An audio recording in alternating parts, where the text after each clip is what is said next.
और जब अफ्रीका गुलाम था तो उसी अफ्रीका की ये कहानी है। भारत में अगर हम बात करें तो भारत के अंदर में सैयद अहमद बरेलवी के द्वारा इसे शुरुआती दौर में शुरू किया गया और पटना में एक संगठन की स्थापना करने के बाद इन्होंने 4 खलीफा को नियुक्त किया। ये 2 का तो नाम आपको भूलना ही नहीं है, इनायत और विलायत। एग्जाम में पूछता है कि दिल्ली के अंदर में वहाबियों के आंदोलन का नेतृत्व किसने किया। पटना में विलायत खां को नेतृत्व दिया गया कि समाज सुधार के लिए जो आंदोलन शुरू हुआ वो आंदोलन कहीं ना कहीं डेविएट हो गया। वहाबी अपने आप को अहले हदीस कहते हैं। नमस्ते, नमस्कार दोस्तों, आप सभी का बहुत बहुत स्वागत है आपके अपने प्लेटफॉर्म शशि शरद सर ऑफिशियल पर।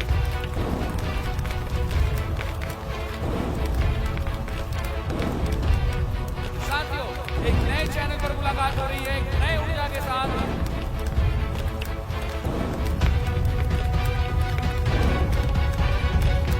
चैनल का नाम है शशि शरद सर। अगर आपने इस चैनल को अभी तक सब्सक्राइब नहीं किया है तो इस चैनल को सब्सक्राइब कर लीजिए और बेल बटन बना लीजिए, क्योंकि नया पता है ये। देखिए भाई, ये जो वहाबी आंदोलन है, इस वहाबी आंदोलन की बात करते हैं तो अरब देश के अंदर में 18वीं शताब्दी के अंदर में एक धार्मिक गुरु हुआ करते थे। नाम था मोहम्मद इब्न अल वहाब। वो जो धार्मिक गुरु थे, उन धार्मिक गुरु को शिष्यों के द्वारा, उनके जो शिष्य हुआ करते थे उनके द्वारा जो उत्तरी अफ्रीका का इलाका है, उस उत्तरी अफ्रीका में उन्होंने अंग्रेजों के खिलाफ जो है युद्ध शुरू कर दिया। आप जानते हैं कि अफ्रीका भी अंग्रेजों का गुलाम रहा है और जब अफ्रीका गुलाम था तो उसी अफ्रीका की ये कहानी है और ये कहानी शुरू होती है 18वीं शताब्दी से। 18th सेंचुरी से 18वीं शताब्दी की ये कहानी है। 18वीं शताब्दी के अंदर में जो अरब हुआ करता था, अरब देश की बात है ये। अरब देश के अंदर में एक सुल्तान कह लीजिए या वहाँ के सुल्तान नहीं, धार्मिक गुरु कह लीजिए। वहाँ पे अरब देश के अंदर में धार्मिक गुरु हुआ करते थे और अगर आप धार्मिक गुरु का पूरा नाम लिखना चाहते हैं तो लिख लीजिए, अदरवाइज रहने दीजिए, कोई जरूरत नहीं है। धार्मिक गुरु जो हुआ करते थे, एक शॉर्ट में लिख लीजिए कि इनका नाम हुआ करता था इब्न अल वहाब, है ना। और अगर आप पूरा लिखना चाहते हैं तो मैं पूरा भी लिख दूंगा।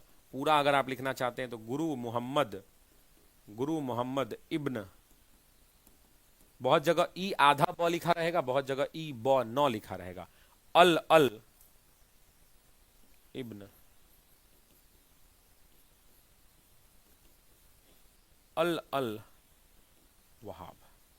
बहुत जगह लास्ट में वहाब लिखा रहेगा और बहुत जगह बहाब भी लिखा रहेगा।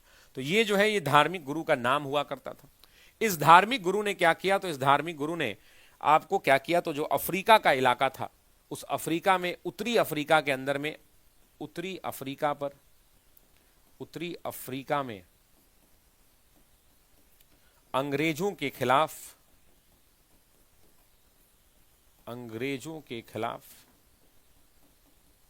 आंदोलन कर दिया। मतलब उत्तरी अफ्रीका में अंग्रेजों के खिलाफ आंदोलन किसने किया, तो आपको पता है कि 18वीं शताब्दी के अंदर में जो धार्मिक गुरु हुआ करते थे उन्होंने किया। और जो इस्लामिक नेता हैं, जो इस्लाम के जानने वाले जानकार लोग हैं, वो इसी आंदोलन को, इसी संघर्ष को क्या कहते हैं, इसी को वो वहाबी आंदोलन कहते हैं। एक्चुअल में वहाबी की कहानी यहां से शुरू हुई। अब आपको लगेगा कि सर भारत से वहाबी का क्या लेना देना, वो भी मैं आपको बताता हूं। तो ये जब आंदोलन हुआ तो इसी आंदोलन को हम क्या कहते हैं, तो इसे वहाबी आंदोलन कहा जाता है। भारत में अगर हम बात करें तो भारत के अंदर में सैयद अहमद बरेलवी के द्वारा इसे शुरुआती दौर में शुरू किया गया। और जब इन्होंने आंदोलन को शुरू किया, इस आंदोलन को शुरू करने का जो श्रेय है वो किसको जाता है, तो वो आंदोलन को शुरू करने का जो श्रेय है, आंदोलन को जो भारत में शुरू करने का श्रेय है, वो सैयद अहमद बरेलवी को जाता है, बरेलवी को जाता है। और जो ये सैयद अहमद बरेलवी साहब हैं, ये जो सैयद अहमद बरेलवी साहब हैं, इन्होंने इसको शुरू तो कर दिया, लेकिन इन्होंने क्यों शुरू किया, तो इन्होंने कहा कि मैं चाहता हूं कि जो मुसलमान हैं उन मुसलमानों की स्थिति में सुधार आए।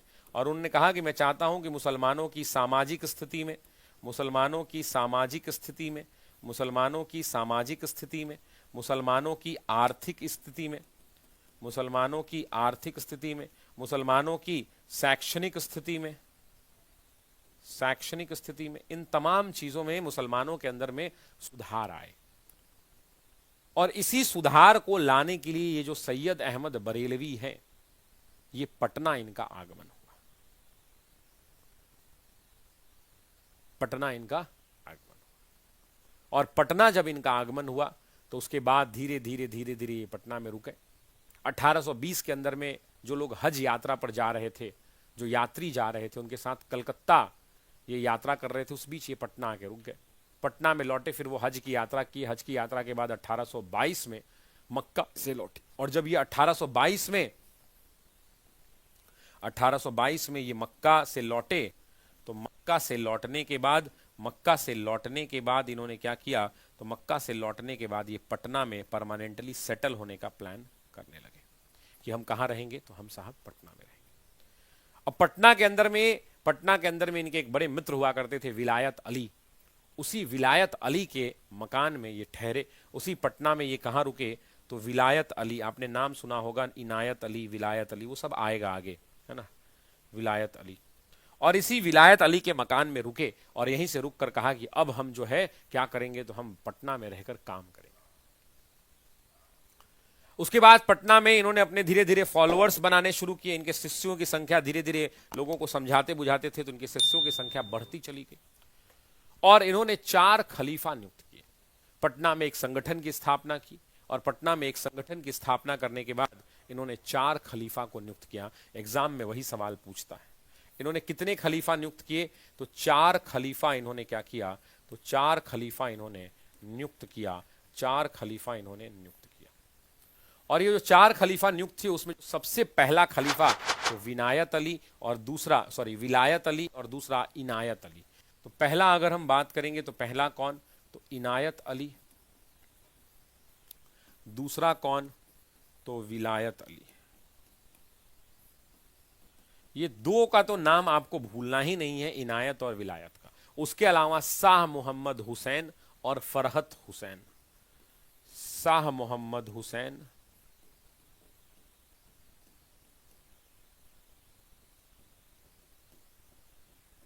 और चौथा नाम फरहत हुसैन।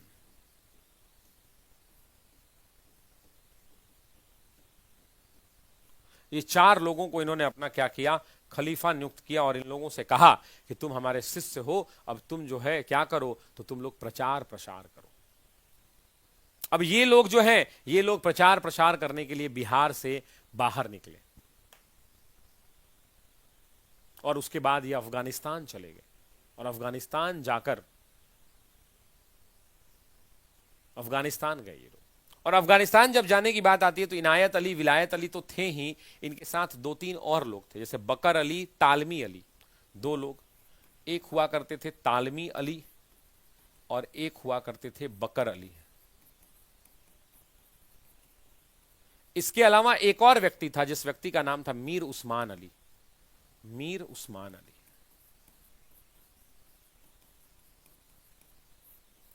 और मीर उस्मान अली का एक करीबी साथी, जो सबसे करीबी, वो कमरुद्दीन हुआ करता था। वो कौन हुआ करता था, वो कमरुद्दीन हुआ करता था। तो ये कुल मिलाके ये जो 6 लोग हैं, ये जो कुल मिलाके ये जो 6 लोग हैं, ये जो 6 लोग हैं, ये 6 लोग क्या किए, तो ये 6 लोग सबसे पहले पटना में प्रचार प्रसार किया। पटना से ये सीधा चले गए कहां, तो बरेली गए प्रचार प्रसार करने। और बरेली में भी इन्होंने वहाबियों का खूब प्रचार प्रसार किया। उसके बाद बरेलवी सिद्धांत का प्रचार प्रसार किया। फिर यहां से बरेली से निकले, तो बरेली से निकलकर 1825 में ये अफगानिस्तान पहुंच गए। ये अफगानिस्तान पहुंच गए प्रचार प्रसार करने के लिए। फिर अफगानिस्तान से ये आगे बढ़े, अफगानिस्तान में प्रचार प्रसार किया, वहां भी नहीं रुके। और उसके बाद ये 1826 के अंदर में कहां पहुंचे, तो 1826 के अंदर में आपको पता है कि पश्चिमोत्तर प्रांत है, नॉर्थ वेस्टर्न फ्रंटियर प्रोविंस, वहां पे एक कबायली प्रदेश हुआ करता था, जो कबायली जनजाति का हुआ करता था। तो कबायली प्रदेश के अंदर में वहां भी जाकर ये रुके और वहां भी जाकर अपना प्रचार प्रसार किया। और जब वहां गए तो वहीं जाकर बस गए और वहां पर एक केंद्र बनाया। इस कबायली प्रदेश के अंदर में एक केंद्र बनाया और उस केंद्र का नाम सीताना हुआ करता था। सीताना हुआ करता था। और इसी सीताना केंद्र, मतलब सीताना एक शहर का नाम है, उसी सीताना से बैठकर ये वहाबियों के संघर्ष को आगे धीरे धीरे बढ़ा गए। अब यहां से पैसा भेज रहे हैं कहां, तो पटना भेज रहे हैं, और यहीं से बैठकर पटना को भी संचालित कर रहे हैं। दिल्ली के अंदर में एक व्यक्ति थे जिनका नाम था मोहम्मद नसरुद्दीन। एग्जाम में पूछता है कि दिल्ली के अंदर में वहाबियों के आंदोलन का नेतृत्व किसने किया, तो दिल्ली में साथियों मोहम्मद दिल्ली के अंदर में जो व्यक्ति ने आंदोलन का नेतृत्व किया उसका नाम था मोहम्मद नसीरुद्दीन। मोहम्मद नसीरुद्दीन।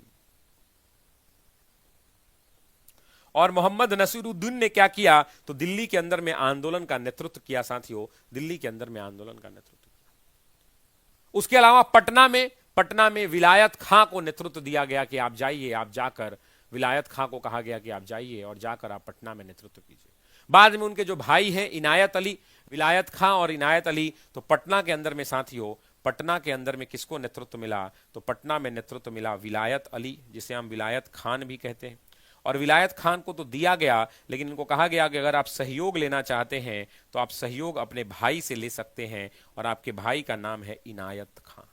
देखो मेरे भाई, एक भाई कमेंट में बार बार कह रहे हैं कि सर जल्दी जल्दी जल्दी जल्दी, तो यार या तो तुम एमसीक्यू पढ़ लो, और जब मैं अगर डिटेल में पढ़ा रहा हूं तो ऐसे कमेंट मत किया करो। मैं बहुत सोच सोच के पढ़ाता हूं, ठीक है, मैं बहुत सोच सोच के पढ़ाता हूं, इसीलिए आपको अगर नहीं पढ़ना है तो आप घर चले जाइए, लेकिन डिस्टर्ब मत कीजिए। बहुत सिंपल बात। उसके बाद ये दोनों भाई सिर्फ यहां नहीं रुके, ये दोनों भाई फिर पटना से बाहर निकले। पटना से बाहर इन भाइयों ने हैदराबाद में विरोध प्रदर्शन, मतलब वहाबियों का प्रचार प्रसार किया, खूब बढ़ाया लिखाया। बॉम्बे के अंदर में किया, बॉम्बे में किया, बंगाल में किया, मद्रास में किया, मध्य प्रदेश में किया, मध्य प्रदेश में किया। इन तमाम इलाकों के अंदर में इन्होंने वहाबियों का प्रचार प्रसार किया और बोला कि आप लोग वहाबियों का साथ दीजिए और वहाबियों के साथ होइए। उसके बाद लेकिन एक घटना घट गई इन्हीं दोनों भाइयों के साथ। वो साल हुआ करता था 1844, 1844। 1844 में ये जो दोनों भाई हैं, यानी विलायत और इनायत, ये जो दोनों भाई हैं ना, विनायत और इनायत, इनायत ये दोनों जो हैं, इनायत ये दोनों पटना से निकले। और जब ये दोनों पटना से निकले और पटना से निकलकर ये कहाँ जा रहे थे, तो ये अफगानिस्तान जा रहे थे। ये कहाँ जा रहे थे, तो अफगानिस्तान जा रहे थे। उसी बीच में इनको पुलिस ने अरेस्ट कर लिया, पुलिस ने इनको गिरफ्तार कर लिया। वहाबियों के दो बड़े नेता विलायत अली और इनके साथ इनके भाई इनायत अली 1844 में पटना से अफगानिस्तान जा रहे थे। अंग्रेजों ने इन्हें गिरफ्तार कर लिया और गिरफ्तार कर कर वापस, अरेस्ट करने के बाद वापस लाहौर भेजा, और लाहौर के बाद वापस इन्हें लाहौर भेजा, और लाहौर के बाद साथियों इन्हें क्या किया, तो पटना वापस भेज दिया। पटना वापस भेज दिया और बोला कि आप अफगानिस्तान नहीं जा सकते हैं, अफगानिस्तान नहीं जा सकते। और उसके बाद 10,000 रुपए का, उस टाइम पीरियड में 10,000 का मुचलका हुआ था, और कहा कि आज के बाद आप पटना से बाहर नहीं निकलेंगे। लेकिन धीरे धीरे ये लोग पटना से बाहर निकले और 1850 में जाकर पश्चिमोत्तर प्रांत यानी नॉर्थ वेस्टर्न फ्रंटियर प्रोविंस में ये दोनों भाई जाकर बस गए, और इन्होंने बोला कि अब हम आंदोलन नहीं करेंगे। उसके बाद क्या हुआ, तो उसके बाद बस इतना ही हुआ कि इसके बाद जो सीताना था, उस सीताना जो प्रदेश हुआ करता था, जो अभी अभी मैंने आपको बताया, यहां पर सीताना जो काबिलियों का केंद्र हुआ करता था, इस सीताना के अंदर में एक व्यक्ति थे जिनका नाम था अली ब्रदर्स। इनको अली ब्रदर्स ने, सीताना को किसने संभाला, तो अली बंधुओं ने, वो अली बंधु मत समझ लीजिएगा, है ना, वो एक और अली बंधु है, उन्हें अली बंधुओं ने संभाला। और धीरे धीरे फिर 1853 या 54 में विलायत अली की मृत्यु हो गई। और 1854 के अंदर में साथियों विलायत अली की मृत्यु हो गई। अब जब विलायत अली की मृत्यु हुई तो वहाबी आंदोलन का कमान किसके पास आएगा, तो वहाबी आंदोलन का नेतृत्व जो है साथियों अब किसके पास आएगा, तो इनके छोटे भाई इनायत के पास आएगा, इनायत के पास आएगा। इनायत अली को अब वहाबी आंदोलन का केंद्र मिल गया, उनको मतलब बागडोर मिल गई कि लीजिए आप संभालिए। उसके बाद अंग्रेजों ने छोड़ा नहीं और वहाबियों ने कहा हम भी तुमको छोड़ेंगे नहीं। उसके बाद 1883 आया साथियों, जब बात निकली है तो पूरी ही हो जाए, इतने अच्छे से आप सुन रहे हैं तो मुझे पढ़ाने में भी मन लग रहा है। इसके बाद अब आई आज साथियों 1883 की। कुछ इतिहासकार 1884 भी लिखते हैं, कुछ इतिहासकार 1883 लिखते हैं। 1883 जो है, अगले स्लाइड पर ले लेता हूं, मजा आ रहा है मुझे भी। 1883 इनके लिए बड़ा ही दर्दनाक था। वहाबियों ने 1883 के अंदर में क्या हुआ, तो 1883 के अंदर में वहाबियों ने क्या किया, तो वहाबियों ने साथियों आंदोलन की घोषणा कर दी। वहाबियों ने अंग्रेजों के खिलाफ क्या किया, तो अंग्रेजों के खिलाफ संघर्ष की घोषणा कर दी। और बोला कि भैया हम अंग्रेजों से अब लड़ेंगे, हम झुकेंगे नहीं, हम अंग्रेजों से क्या करेंगे, तो हम अंग्रेजों से लड़ेंगे। और उसके बाद जब अंग्रेजों ने और इनकी बीच की लड़ाई हुई तो वहाबी नेता जो हमारे एक और हुआ करते थे शाह अब्दुल्ला, वो अफगानिस्तान चले गए। बाद में अहमदुल्ला साहब को पटना में गिरफ्तार कर लिया गया। और उसके बाद अहमदुल्ला साहब जब गिरफ्तार हुए साथियों, तो इस बात को ध्यान रखिएगा, इसी टाइम पीरियड में अहमदुल्ला को क्या किया गया, अहमदुल्ला को अरेस्ट किया गया। अरेस्ट करने के बाद इन्हें काला पानी की सजा दे दी गई। लेकिन एक और पॉइंट है जो मुझे बताना है, और वो है कि समाज सुधार के लिए जो आंदोलन शुरू हुआ, वो आंदोलन कहीं ना कहीं डेविएट हो गया। और आज भी 2025 में भी समाज सुधार में वहाबियों का अपना वजूद है। और जानते हैं, आज वहाबी अपने आप को वहाबी नहीं कहते हैं, वहाबी अपने आप को अहले हदीस कहते हैं। और जो लोग इनको जानते हैं वो समझ जाएंगे, अहले हदीस कहते हैं, मेरी जानकारी जहां तक है, और ये कोई और नहीं बल्कि आज भी जो हैं ये वहाबी हैं जो अहले हदीस के रूप में जाने जाते हैं, आज भी वहाबी है। तो ये वहाबी आंदोलन की कहानी थी जो मैंने आपको थोड़ी बहुत समझाने का प्रयास किया। उम्मीद करता हूं कि आपको ये कहानी समझ में आई हो।